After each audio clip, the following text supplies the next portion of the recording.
17. Oblonsky's affairs were in a bad state. 2/3 of the money for the forest had already been spent, and by allowing a discount of 10%, he had obtained from the merchant almost the whole of the last third. But the latter would not advance any more of the money, especially as Dolly, who had that winter for the first time plainly claimed a right to her own property, had refused to endorse a contract with a receipt for the last third of the payment.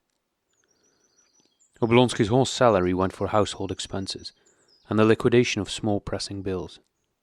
He had no money at all. This was unpleasant, inconvenient, and, in Oblonsky's opinion, ought not to continue. The cause, as he understood it, was that he received too small a salary. The position had certainly been a very good one a few years ago, but it was so no longer. Petrov, the bank director, got 12,000 rubles. Sventitsky, director of a company, got 17,000. And Mitin, having founded a bank, got 50,000. Evidently I've been asleep and I've been forgotten, thought Oblonsky, and he began pricking up his ears and looking around. And by the end of the winter he had discovered a very good post and begun an attack on it, first from Moscow through aunts, uncles and friends, and then in the spring, when the matter had ripened, he himself went to Petersburg. This post was one of those, now far more numerous than formerly, carrying salaries from 1,000 to 50,000 rubles a year. Soft, profitable jobs. It was a membership of the committee of the joint agency of the mutual credit balance of southern railways and banking houses. Like all such posts, it required such immense knowledge and activity as could hardly be united in one man.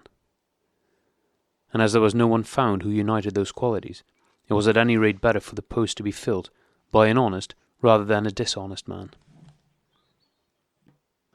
Oblonsky was not only an honest man, placing no special emphasis on the word, but he was an honest man with an emphasis, in the special sense attaching to the word in Moscow, where they say, an honest worker, an honest writer, an honest journalist, an honest institution, an honest tendency.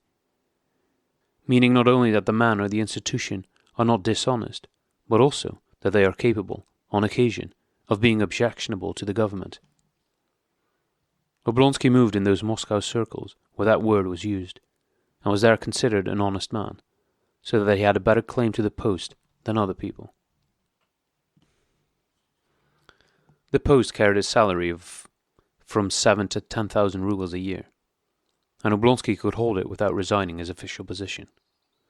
It depended on 2 ministers, 1 lady, and 2 Jews, and though they had already been prepared, it was necessary for Oblonsky to see all these people in Petersburg.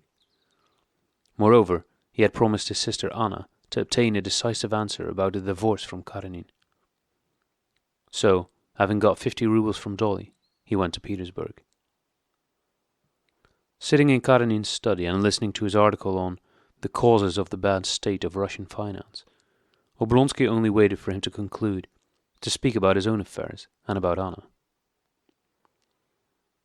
Yes, it is very true, Oblonsky agreed when Karenin, taken off the pince-nez, without which he could no longer read, looked up inquiringly at his former brother-in-law. It is very true in detail, but all the same the principle of today is freedom. Yes, but I bring forward another principle, which embraces the principle of freedom, said Karenin, accentuating the word embraces, and putting his pince-nez on again to reread the part where this was said. Turning over the beautifully written, very broad-margined manuscript, Karenin reread the convincing passage.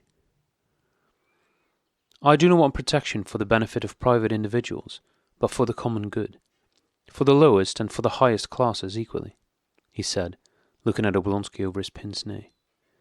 But they cannot understand this. They are concerned only with their private interests and are carried away by phrases. Oblonsky knew that when Karenin began talking about what they did and thought, they being those who did not wish to accept his project, and were the cause of all the evil in Russia, the end of the subject was near at hand, and he therefore willingly abandoned the principle of freedom and agreed entirely. Karenina was silent, thoughtfully turning over the leaves of his manuscript. "Oh, by the way," said Oblonsky, "I wanted to ask you to take an opportunity, when you see Pomorsky, to put in a word for me, and to tell him that I should very much like to get the vacant post of member of the committee of the joint agency of the mutual credit balance of Southern Railways." The name of the post that was so near his heart was already familiar to Oblonsky, and he pronounced it rapidly, without any blunder. Karenina inquired what was the work of this new committee, and pondered. He was considering whether in the activity of this committee there was not something at variance with his own projects. But as the work of the new institution was very complicated, and his project covered a very extensive domain, he could not decide this immediately, and taking off his pince-nez, said, "Certainly I could speak to him, but really, why do you want the post?" "The salary's good, up to 9,000, and my means—" "9,000?" repeated Karenin, and frowned. The large figure of the salary reminded him that, in that respect, the post Oblonsky was aspiring to was opposed to the main idea of his projects, which always tended toward economy. "I consider, and I have written an article on the point, that the enormous salaries paid nowadays are a symptom of the false economic position of our administration." "Yes, but what would you have?" said Oblonsky. "Let's say a bank director gets 10,000. He's worth it, you know. Or an engineer gets 20,000. It's a live business, anyway." "I consider that a salary is payment for value received, and should be subject to the law of supply and demand. If that law is ignored when fixing its salary, as for instance when I see that, of two engineers who have passed through the same institute, and are equally well instructed and capable, one receives 40,000, and the other is satisfied with 2,000. Or when lawyers or hussars, who have no special knowledge, are appointed directors of banks or companies, and receive gigantic salaries, I conclude that these salaries are not fixed by the law of supply and demand, but by personal influence. This is an abuse important in itself, which has a bad effect on the state service. I consider—" Oblonsky hastened to interrupt his brother-in-law. "Yes," said he, "but you will agree that a new and unquestionably useful institution is being started. Anyway, it is a live business. It is particularly desired that the work should be managed honestly," concluded Oblonsky, with an emphasis on the word. But the Moscow meaning of honest was unintelligible to Karenin. "Honesty is only a negative quality," said he. "But you would greatly oblige me all the same, if you would put in a word, when you happen to see Pomorsky," said Oblonsky. "But it depends chiefly on Bulgarinov, I think," said Karenin. "Bulgarinov quite agrees, as far as he is concerned," returned Oblonsky with a blush. He blushed at the mention of Bulgarinov, because he had that morning been to see the Jew, and the visit had left an unpleasant impression on his mind. Oblonsky was firmly convinced that the business he wished to serve was new, alive, and honest. But that morning when Bulgarinov, with obvious intention, made him wait 2 hours in his waiting room with other petitioners, he had suddenly felt uncomfortable. Whether it was that he, Prince Oblonsky, a descendant of Rurik, was waiting 2 hours in a Jew's waiting room, or that, for the first time in his life, he was departing from the example set by his ancestors of serving the state only, and was entering on a new field, at any rate, he felt uncomfortable.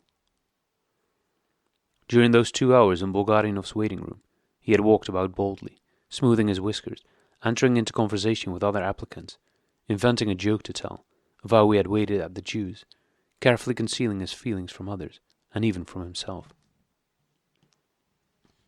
But all the time he felt uncomfortable and vexed, without knowing why. Was it that nothing would come of his pun?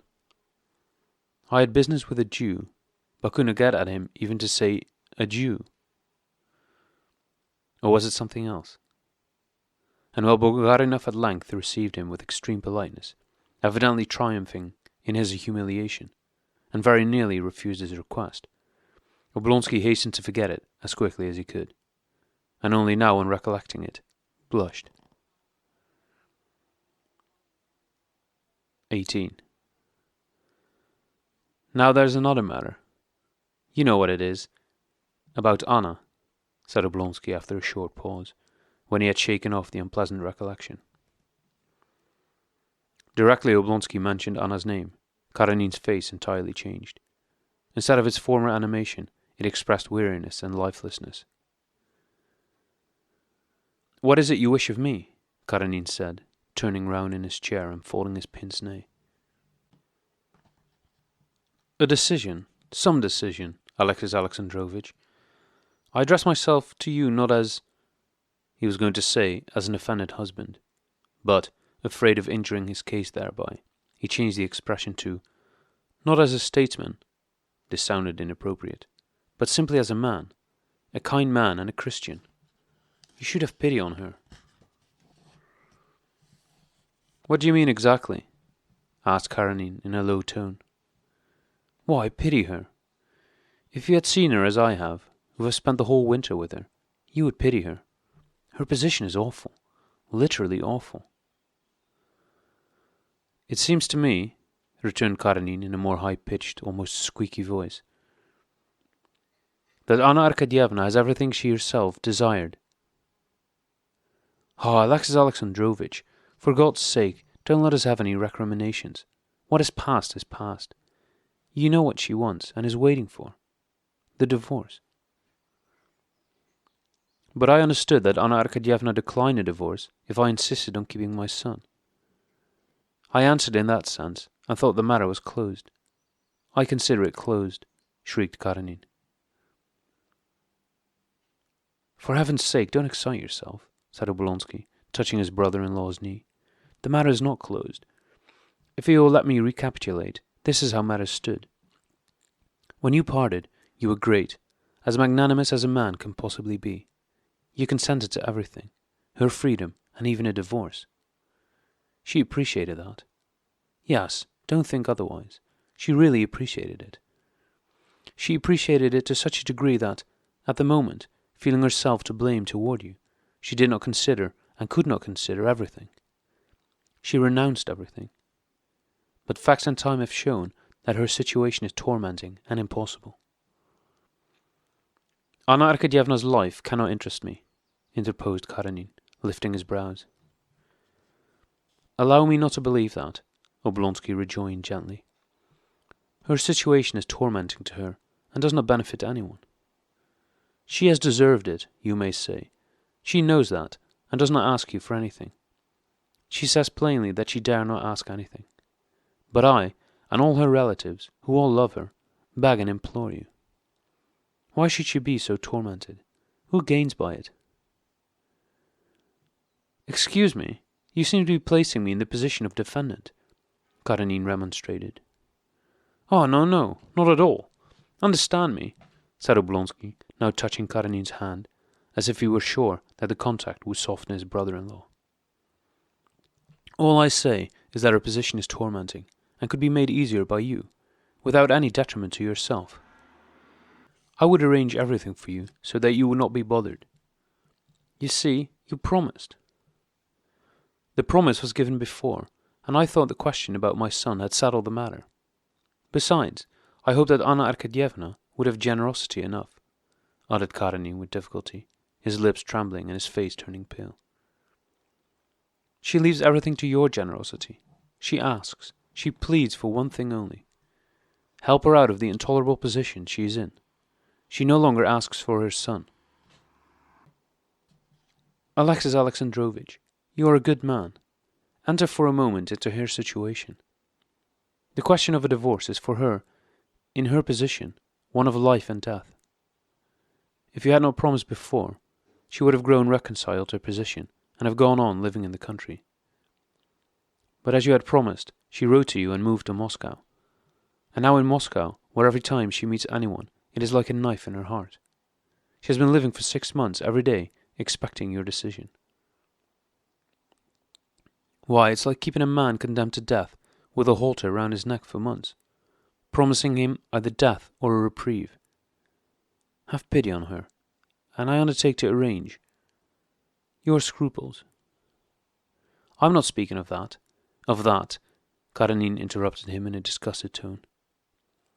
But perhaps I promised something I had no right to promise. Then you refuse what you promised? I have never refused to do what is possible, but I want time to consider in how far what was promised is possible. No, Alexis Alexandrovitch, said Oblonsky, jumping to his feet. I will not believe that. She is as wretched as a woman can be, and you cannot refuse such a... As far as what I promised is possible. You profess to be a free thinker, but I, as a believer, in so important a matter, cannot act contrary to the Christian law. But in Christian communities, and in ours too, as far as I know, divorce is permitted, said Oblonsky. Divorce is also permitted by our church, and we see it is permitted, but not in that sense. Alexis Alexandrovitch, I don't recognize you, said Oblonsky after a pause.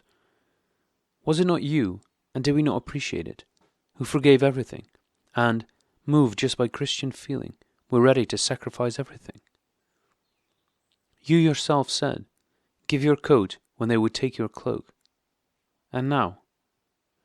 I beg, began Karenina in a shrill voice, suddenly rising to his feet, pale and with trembling jaw. I beg you to stop this conversation. Oh, no. Well then, forgive me. Forgive me if I've pained you, said Oblonsky with an embarrassed smile, holding out his hand. I only delivered my message as an envoy.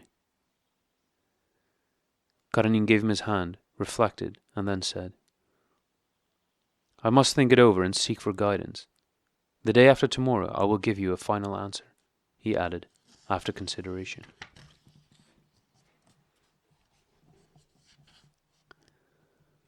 "19.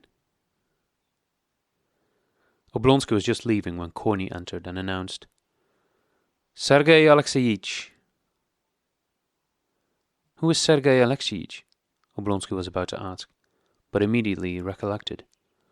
Ah, Serenja, he said. Sergei Alexeyevich. Why, I thought it was the director of the department. And he remembered that Anna had asked him to see the boy. He recalled the timid, pathetic look with which Anna, at parting from him, had said, Anyhow, you will see him. Find out everything. Where he is, who is with him. And Stifa, if it is possible. Isn't it possible? He had understood what if it is possible meant. It meant, if it is possible to arrange a divorce so that she should have her son. But now Oblonsky saw that it was useless even to think of that. He was, however, glad to see his nephew. Karenina reminded his brother-in-law that they never mentioned his mother to the boy, and asked him not to say a word about her. He was very ill after that unexpected interview with his mother, remarked Karenina. We even feared for his life. But sensible treatment and sea bathing in the summer have restored his health, and now, on doctor's advice, I sent him to school. The influence of his schoolfellows has really had a good effect on him, and he's quite well and learns well. Hello, what a fine fellow!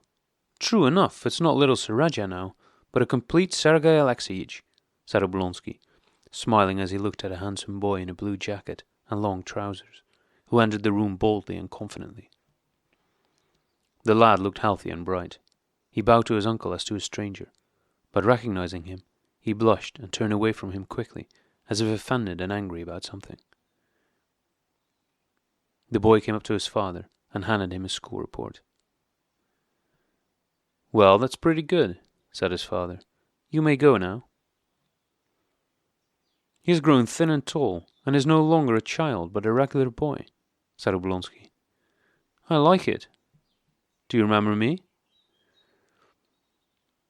The boy glanced swiftly at his father. I do, mon oncle, he answered, looking at his uncle and then again lowering his eyes. His uncle called him nearer and took his hand. Well, how are things? Said he, wishing to start a conversation, but not knowing what to say. The boy, blushing and not answering, gently withdrew his hand from his uncle's grasp. As soon as Oblonsky released it, after a questioning glance at his father, He hastily left the room like a bird let out of its cage. A year had passed since Sir Reggie last saw his mother. Since then, he had not heard any more of her. During this year he had been sent to school, and had learned to know his schoolmates, and to like them. The dreams and memories of his mother, which, after their interview, had made him ill, no longer occupied him. When they rose in his memory, he took pains to drive them away, considering them shameful and fit only for girls, but not for a boy and a chum. He knew that his father and mother had had a quarrel which separated them, knew that it was his fate to remain with his father, and he tried to accustom himself to that thought. He felt uncomfortable at meeting his uncle, who resembled his mother, because it awakened those very memories which he considered shameful. It was the more disagreeable because from some words he had overheard while waiting outside the study door, and especially from his father's and uncle's faces, he guessed that they had been talking about his mother. And in order not to blame the father with whom he lived and upon whom he depended, and above all not to give way to the sensibility which he considered to be degrading, Sir Reggie tried not to look at that uncle, who had come to upset his peace of mind, and not to think of what was called to mind by the side of him. But when Oblonsky, who had come out after him, saw him on the stairs and called him, and asked how he spent his time between lessons at school, Sir Reggie, in his father's absence, got into conversation with him. "We play at railways now," he said, answering the question. "You see, it's this way. 2 sit down on a form. They are passengers. 1 stands on the same form. The other all harness themselves to it. They may do it with their hands or their belts, and then off they go through all the rooms. The doors are open beforehand. It's not easy to be the guard." "That's the one who stands up?" asked Oblonsky with a smile. "Yes, it needs courage and quickness, especially if they stop suddenly, or if somebody falls down." "Yes, that's no joke," said Oblonsky, looking sadly into those animated eyes, so like the mother's. An infant's eyes no longer, and no longer altogether innocent. And, in spite of his promise to Karenina, he could not refrain from speaking of Anna. "Do you remember your mother?" he suddenly asked. "No, I don't," hurriedly replied Sir Reggie, and blushing scarlet, he hung down his head. His uncle could get nothing more out of him. Half an hour later, the Slav tutor found his pupil on the stairs, and for a long while could not make out whether he was in a temper or was simply crying. "I expect you hurt yourself when you fell down," said the tutor. "I told you it was a dangerous game. I shall have to tell your headmaster about it." "If I'd hurt myself, no one would have known it. That is quite certain." "Well then, what is it?" "Leave me alone. If I do remember, or if I don't, what business is it of his? Why should I remember? Leave me alone," he said, now addressing not his tutor, but the world in general.